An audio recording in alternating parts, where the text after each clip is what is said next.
মালিক তো আমি না। এই জমির মালিক কি আমি? এই জমির মালিক আল্লাহ। আর আল্লাহ আবার আরেকজন দায়িত্ব দিয়েছে। আলহামদুলিল্লাহ, আল্লাহ রাব্বিল আলামিন। ভাইয়া আমি চাই সরল মনে মরতে। এই সরল মনে অনেকজন জাতে বেশি। আর আত্মবিশ্বাসের কথা বলছে বাজার, কোনো মোটা অঙ্কে কোনো কিছু টাকা পয়সা আসে না, ঠিক আছে? আপনারা অলরেডি জানছেন আমার হজে পারমিশন দিচ্ছে, হজে যাওয়ার লেখা। কালকে দেখছেন একজন অফার দিচ্ছে, হজে চাকরি অফার দিচ্ছে, সব কিছু অফার দিচ্ছে। আমি কেন লোভ করছি না বাজার?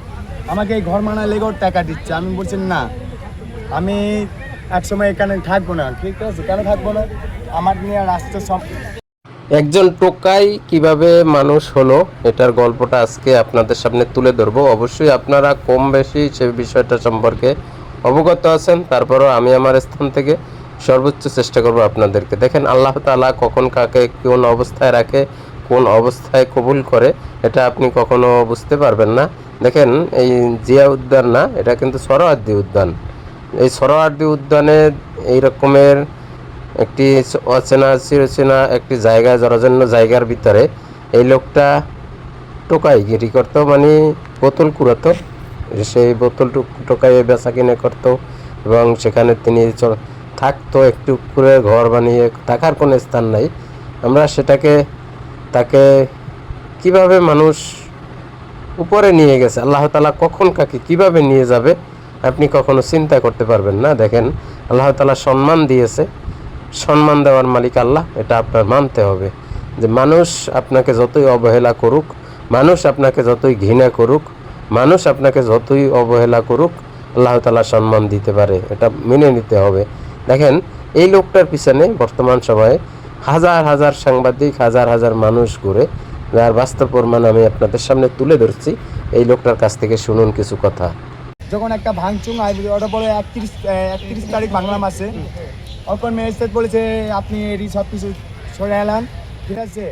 আপনার ধান খাওয়ানো লাগতো না, ধান আমরা আল্লাহ কবুল করে নিয়েছি। আমি বলছি ধানে পানি দিতে হবে, ধানের সেবা যত্ন করতে হবে। আমি যে কাজে উদ্যোগ নিয়েছি ওতে এই কাজটা আমি করে ভাত খেয়ে কাপড় চলে যাব, আমি এভাবেই বলেছি। হঠাৎ বৈশাখে ওই 1 তারিখে এক সময় একটা ঝড় হয়, মানুষের মেহমান একটা ঝড় হয়। কিছু দিনে ভাই নামাজে আমাকে অফার দেয়, কেমন ভাই আমাদের একটু নামাজের ব্যবস্থা করে দেন না। আমি চিন্তা করলাম এত দামি নামাজ, নামাজ সব জায়গায় কাজ যায়। আমি চললাম এটা একটা চক বিষয় দিয়ে দুটো যায় নামাজ দিতে, কোনো ফ্যামিলি ঘুরতে ঘুরতে যদি আসে আবাদত করলো আর না চলে গেল, ওই চিন্তা ভাবনা করে এই কাজটা আমি করেছি। হঠাৎ আস্তে আস্তে আস্তে আপনাদের মিডিয়ার মাধ্যমে, ইউটিউবের মাধ্যমে যখন এটা আলোচিত ভাইরাল হয়ে যায়, তখন এক পর্যায়ে আপনার বৃষ্টি কাদা মদা চুপচুপ হয়ে যায়। হ্যাঁ, আমি আমার আল্লাহ তাআলার কাছে শুকরিয়া করি, সরকার তরফে আপনার এই যে বিডব্লিউ কিছু কর্মকর্তা ভাইরা আছে, আমাদের সময় দেওয়া হয়েছে, সময় আবার উড়ানো হয়েছে। আমাকে বলছে ভাই এটা মসজিদ হবে না, আপত্তি এটা অক্ত হিসাবে থাকুক। আমি বলবো আলহামদুলিল্লাহ, অক্ত হিসাবে থাকাই ভালো, অনেক ফ্যামিলি আসলে পড়লো, না পড়লে নাই। আর যেরকম এই যে শিশু পার্কে যে মসজিদ কাজ চলছে নির্মাণ, হ্যাঁ, আশা করি কয়দিন ভিতরেই উদ্বোধন হবে। যখন বিডব্লিউ আমাকে যদি বলে, আমি ইনশাল্লাহ এমন কাজ করবো না তাদের কাজে বাধা না খাড়াই, কারণ এটা রাষ্ট্রের সম্পদ। হ্যাঁ, এই জমি তো আমার না, রাষ্ট্রের সম্পদ, যা আদেশ করবে আমার তাই মানতে হবে। আর আমি এমন কাজ করবো না আমার এখানে যারা কর্মকর্তা সরকারি আছে আমার কারণে তাতে মাথে বুঝার না হয়। উনি যেন বলে মন্দির নিয়ে, আমরা মন্দিরের পিছিয়ে কথা বলবো না, কেন আল্লাহ তাআলা পবিত্র, তাকে মন্দির আছে, আমরা চাই কেমন তাক পর্যন্ত তাদের ভগবান মন্দির থাকুক ওখানে, আজ জীবনেই থাকুক আল্লাহ তাআলা। আর এখানে কি হচ্ছে না হচ্ছে ওটা আমাদের মাথা ব্যথা না, আমার মাথা ব্যথা এটাই, একটা প্রত্যেক রাস্তার ছেলে বোতল কুড়িয়ে যে আল্লাহ রবে উদ্যোগে যে কাজটা আমি করেছি, আমার কাছে নিজের কাছে লাগতেছে মহান, আবার অনেক সময় লাগতেছে আমার কাছে বুঝা। কেন এটা হঠাৎ কেমনে হয়ে গেল, আমি তো জীবনে কল্পনা করিনি কাজটা হয়ে যাবে। আপনার ফেসবুকে অনেক আপনার সমালোচনা করছে, আবার অনেক আপনার প্রশংসা করছে, যারা সমালোচনা করছে তাদের উপরে কি বলবেন ভাই? এই ব্যাপারটা কি বলবেন? আলহামদুলিল্লাহ, দেশের নাগরিক হিসাবে তার বলা অধিকার আছে, কেন আমরা তার বাধা হিসেবে দিব না। আমি দোয়া করতে পারি আল্লাহ তাআলা রাব্বিল আলামিন তাদের হেদায়েত দান করুক, দিনের পথে চলার তৌফিক দান করুক। আল্লাহ তাআলা তাদের কানে তুমি কালিমাটা এই জায়গাতে মাজার কেন্দ্রিক কিছু ব্যবসা হতে পারে। হ্যাঁ, এরকম আমি বারবার বাধা দিচ্ছি। কেমন বাধা দিচ্ছি?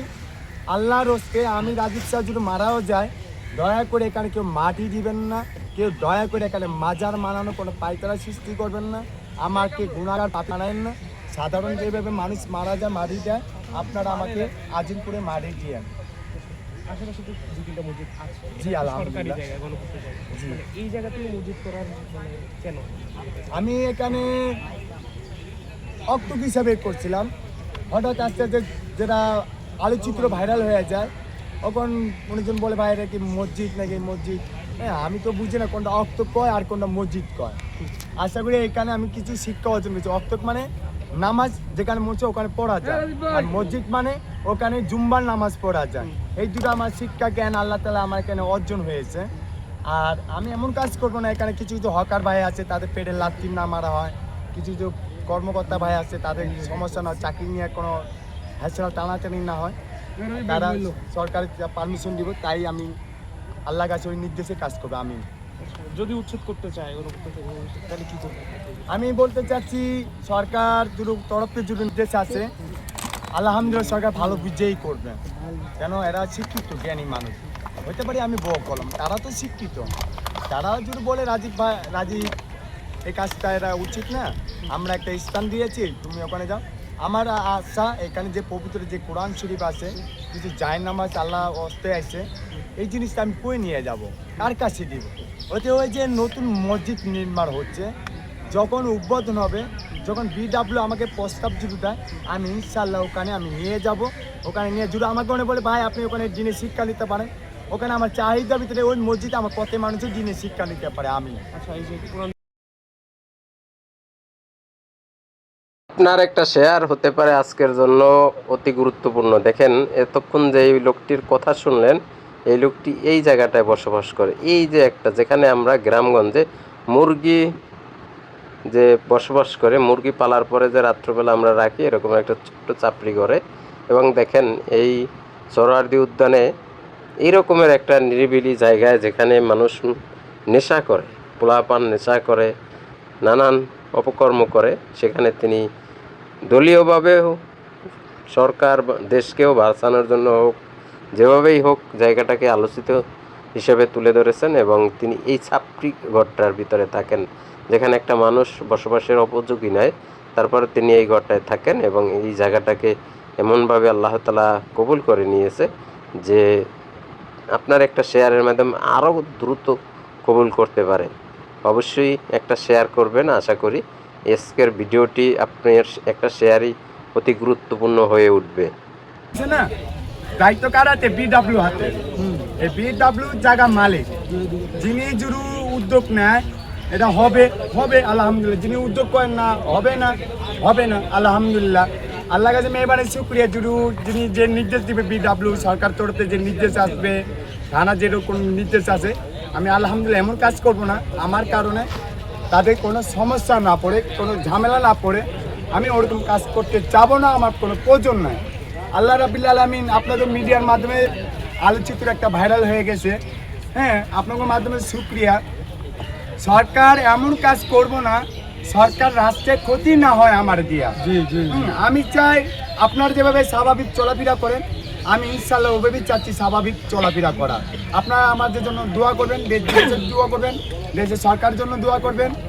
আর এটা মসজিদ না, এটা একটা অক্টোপ। হ্যাঁ, কেন এই জমির মালিক আমরাও না। যদি সরকার তরফে যদি বলে একটা মসজিদ হবে, ইনশাল্লাহ হবে। আর আল্লাহ যদি কয় সরকার হবে না। হ্যাঁ, আল্লাহ একটা সিদ্ধান্ত দিবে তার মাধ্যমে। আর আমরা কেউ মন্দিরের বিষয়, কোনো মঞ্চের বিষয় এটা নিয়ে আমরা আগাবো না, কোনো প্রয়োজন পড়ে না। কারণ ধর্ম যার যার স্থানে তার কাছে অনেক পবিত্র। হ্যাঁ, আমরা মুসলমান, আমাদের আল্লাহ রাব্বিল আলামিন ওই শিক্ষা দেয় নাই। আমাদের ইসলাম নিয়ে অহংকার নিষেধ করেছে, বলছে নিজের ধর্মকে তুমি নিজেকে ছোট দেখো, অন্যকে ধর্মকে কি বড় দেখো। এটাই আমাদের দিনের শিক্ষা। এভাবেই আমরা আমাদের রাসূল কালিমার দাওয়াত প্রচার করতে, আমরাও চেষ্টা করব এইভাবে দিনের প্রচার করব।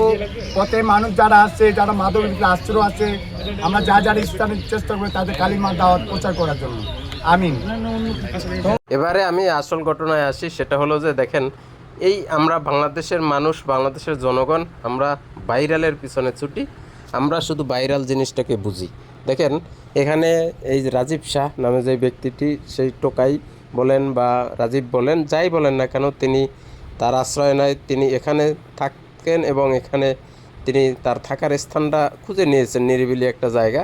সোহরাওয়ার্দী উদ্যান, সেখানে তিনি ধান চাষ করেছেন, মুরগি পালন করেন, তার পাশাপাশি পশু পাখিকে খাবার দেন, মানে নিরিবিলি একটা জায়গা। দেখেন এই জায়গাটায় ইমাম সাহেব তৈরি হয়েছে, পড়ার মতন জায়গা তৈরি হয়েছে, ঠিক আছে, সব কিছু আলহামদুলিল্লাহ, আল্লাহর শুক্রিয়া। কিন্তু দেখেন এর চতুর্পাশে কিন্তু আপনি যদি একটু লক্ষ্য করেন, সোহরাওয়ার্দী উদ্যানের চতুর্পাশে 4টে মসজিদ আছে, সেখানে মানুষ শিক্ষা নেয় না, এখানে এসে শিক্ষা নিচ্ছে। কেন শিক্ষা নিচ্ছে ভাই? হ্যাঁ, ইসলাম শিক্ষা নিবে, ইসলাম শিক্ষা করা ফরজ, কিন্তু আপনার উপযুক্ত জায়গা থাকার পরও এখানে খুঁজে নিচ্ছে। এখানে আলিফ বা তা আসা জীবনে যারা বই ধরে না, তারা এসে বই ধরতেছে। মানে আমরা ভাইরালের পিছনে এমনভাবে ছুটছি, আমাদের দেশটাকে ভাইরাল এমন কিছু করছে, যার কারণে আমরা ভাইরাল ছাড়া কিছুই বুঝি না। শুধু বুঝি যেই জিনিসটা ভাইরাল হয়, যেই জিনিসটা আমাদের দরকার, আমরা শুধু ভাইরাল ভিউর কামানোর ধান্দা নাকি। আমি এই জিনিসটাকে আপনাদের সামনে তুলে ধরেছি। আমি এখানে মসজিদ হবে বা যা কিছু হোক না কেন, আমি তাদের বিপক্ষে কথা বলতেছি না। আমি আমার যুক্তিসম্মত যতটুকু মনে হচ্ছে সে বিষয়টা আমি সরাসরি আপনাদের তুলে ধরেছি। যেমন ইমাম সাহেব, এই যে ইমাম সাহেব, ওনার কিন্তু বেতন নাই, তারপরেও তিনি নামাজ পড়াইতেছেন এবং তিনি পানি বিক্রি করেন, সে পানি দিয়ে তার সংসার চলবে, স্বাভাবিক ব্যাপার, কর্ম করে খাচ্ছেন। কিন্তু এই যে যারা শিক্ষা নিচ্ছেন, তারা কী জন্য শিক্ষা নিচ্ছেন? এবং এখানে একটা সরকারি জায়গা, এই সরকারি জায়গাটাকে আপনি চাইলেই একটা কিছু করতে পারেন না। এটা একটা চিন্তা ভাবনার বিষয়। আপনি সরকারি একটা জায়গায় একটা স্থাপনা তৈরি করবেন, আপনার টাকা থাকতে পারে, কিন্তু আপনি একটা স্থাপনা তৈরি করতে হলে একটু চিন্তা ভাবনা করতে হবে যে আমি এই জায়গাটা যে স্থাপনাটা তৈরি করব, এটা সরকার অনুমোদন দিবে কি না। কেননা সরকারি জায়গায় আপনি সরকারের অনুমতি ছাড়া কিছুই করতে পারেন না। সেখানে তারা, রাজীব শাহ একা যখন ছিলেন, একাকী দেখছেন কিছুদিন আগে, মাঝে মাঝে এখানে কিন্তু পুলিশের কর্মকর্তারা উচ্ছেদ অভিযান চালায়, তখন কিন্তু তারা দৌড়াইতে হয়। হকার যারা আছে, রাস্তায় পথিক যারা আছে, তারা কিন্তু এভাবেই সরকারি জায়গায় থাকে, যখন পুলিশ আসে তখন আবার উঠাই দেয়, যখন পুলিশ চলে যায় তখন আবার তারা এখানে ছুটে আসে। স্বাভাবিক, এটাই বাংলাদেশে চলতেছে। কিন্তু এখানে যদি একটা স্থাপনা তৈরি হয়, সেটা কিন্তু উচ্ছেদ করা সম্ভব হবে না। কেননা মসজিদ আল্লাহর ঘর, এটা যদি আপনি তৈরি করতে চান, সেটা কিন্তু ভেঙে ফেললে আবার হিটে বিপরীত। বাংলাদেশের ভাষায় একটা কথা আছে যে আপনি ভালো করতে গিয়ে খারাপ হয়ে যাবে, এরভাবে হবে যে আল্লাহর ঘর আপনি তৈরি করার পারমিশন দিলেন, আবার উচ্ছেদ করে দিলেন, তখন বিষয়টা অন্য রকমের হয়ে যায়। তবে এটা চিন্তা ভাবনার বিষয়। আপনারা ভিডিওটি বেশি বেশি শেয়ার করবেন, এজন্য যে বাংলাদেশের মানুষ একটু ভেবে দেখা উচিত যে এখানে কি একটা মসজিদ দরকার কি না। কেননা আপনি মসজিদ তৈরি করলেন, আজকে ভাইরাল আছেন বিদায় সবাই এখানে আসতেছেন, ছবি তুলতেছেন, ভিডিও করতেছেন, ঠিক আছে, ভিউয়ার্স হচ্ছে। কিন্তু এই জায়গাটাই দেখবেন কোনো এক সময় যদি গাঞ্জার আসর বসে, তখন কেমন লাগবে? এই জায়গাটাই যদি আপনি কোনো এক সময় দেখেন যে এখানে মানুষ রাস্তার পোলাপান নানান নেশা করতেছে, তখন কেমন লাগবে? কারণ এই বাংলাদেশে ভাইরাল জিনিসটা তো ভাই বেশি দিন থাকে না, 2 মাস, 4 মাস, 6 মাস, 5 মাস, এভাবে দেখবেন হঠাৎ করে একদিন রাজীব শাহ চলে যাবে, পুলিশ উচ্ছেদ অভিযান চালাবে, রাজীব শাহ চলে যাবে বা এই ইমাম সাহেব চলে যাবে। কিন্তু এই জায়গাটা কিন্তু যে আপনারা মসজিদ বলে বা মসজিদ তৈরি করতে চান কেন, অনেক সাংবাদিক দেখছি প্রশ্ন করে যে আপনার একটা শেয়ারের কারণে একটা মসজিদ হতে পারে। এটা যদি এমন হয়, তাহলে এই জায়গাটা যখন আবার নানান অকর্ম হবে, মানে নানান আজে বাজে কাজ হবে, তখন কি আল্লাহ তাআলা আপনাদেরকে ছাড়বে? কখনোই ছাড়বে না। তো আপনারা যারা মসজিদের জন্য চিন্তা ভাবনা করতেছেন বা মসজিদ তৈরির জন্য চিন্তা ভাবনা করতেছেন, আমি সকলের দৃষ্টি আকর্ষণ করে বলবো যে আপনারা অবশ্যই একটু ভেবেচিন্তে বলুন, ভেবেচিন্তে দেখুন যে এখানেই মসজিদ করার মতন উপযুক্ত জায়গা কিনা, মসজিদ করার মতন উপযুক্ত জায়গা কিনা। কেননা এর আশেপাশে ঢাকা বিশ্ববিদ্যালয় থেকে শুরু করে রমনা পার্ক বলেন, এ সাইডে শিশু পার্ক বলেন, চতুর্দিকে আপনি একটু লক্ষ্য করলে দেখতে পারবেন যে এখানে অলরেডি 4টে মসজিদ আছে এই সোহরাওয়ার্দী উদ্যানে। সেজন্য আমারও আশা এজন্যই যে এই মসজিদ কীভাবে, এই মসজিদ এই জায়গাটা এত আলোচিত কেন, আমি একটু যাইয়া সহজ চোখে দেখি, সেজন্য দেখার জন্য চলে গেছিলাম। অবশেষে দেখে আসলাম, কিন্তু রাস্তায় এসে অটো এবং সিএনজি 3 চাক্কার বাহনের যন্ত্রণা যে কতটা কঠিন তার পাশাপাশি আমি আবার মেট্রো রেলে চড়ে গিয়েছি, যে আপনার শাহবাগ থেকে মেট্রোতে চড়ে উত্তরা চলে আসলাম, যে যাক অবশেষে মেট্রো চলে আসলো, আমি চলে আসব, কেননা দীর্ঘক্ষণ অপেক্ষার পরে সেই মেট্রো এসে শাহবাগ স্টেশনে আসলো এবং শাহবাগ স্টেশন থেকে আমরা জিয়া উদ্যানের চলে যাওয়ার জন্য একটা সহজ রাস্তা। আপনি যদি ঢাকার গাজীপুরের ভিতরে থাকেন তবে উত্তরা দিয়ে আপনি উত্তর থেকে শুরু করে উত্তর থেকে সরাসরি শাহবাগ নামবেন। শাহবাগ নামার পরে আপনি 1 মিনিট হাঁটলেই কিন্তু সোহরাওয়ার্দী উদ্যান পেয়ে যাবেন এবং এই জায়গাটা খুবই সুন্দর একটা জায়গা, ঘোরার মতন একটা জায়গা। আবার এখানে সন্ধ্যার পর দেখি মাঝে মাঝে খবরে আসে যে এই সাংবাদিকদের অনেক খবরেই আসে যে এখানে সেই মাদক অভিযান চলে, নানান অপকর্ম হয়, নানান জাতের মানুষ আসে। এটা এক একটা জায়গা ভাই এক একভাবে হয়ে থাকে, এটা এভাবেই সামনের দিকে আগাচ্ছে। তো সেখানে সেই সোহরাওয়ার্দী উদ্যান সেজন্য যাওয়া, এবং এখানে আপনি নানান রকমের মানুষ দেখবেন। আপনি একটা সমাজে চলতে হলে একাকিত্ব চলা যায় না, একভাবে চলা যায় না, যেটার বাস্তব প্রমাণ দেখেন।